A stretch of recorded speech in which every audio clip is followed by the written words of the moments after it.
வணக்கம் நண்பர்களே. This day in history. இன்றைய தேதி பிப்ரவரி 13. 1879 இந்தியாவின் இனிய குரல் சரோஜினி நாயுடு பிறந்தார். கவிதையும் தலைமைத்துவமும் ஒன்றாக இணைந்த வாழ்க்கை. 1928 பார்டோலி வெற்றிக்கு பிறகு வல்லபாய் பட்டேல் சர்தார் என அழைக்கப்பட்டார். 1931 நியூ டெல்லி இந்தியாவின் தலைநகரமாகியது. 2026 தமிழ்நாடு கம்மெரி டெல்டாவை சிறப்பு வேளாண் மண்டலமாக அறிவித்து விவசாயத்தை பாதுகாத்தது. MS சுவாமிநாதன் கனவின் தொடர்ச்சி. இன்று உலக வானொலி தினம். எல்லா குரல்களையும் இணைக்கும் ஊடகம். 1984 3D பிரிண்டிங் உலகை மாற்ற தொடங்கியது.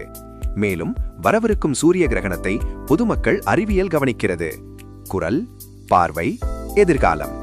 இதுதான் பிப்ரவரி 13. உங்கள் RJ விடைபெறுகிறேன். தினசரி வரலாற்றுக்காக ஃபாலோ செய்யுங்கள்.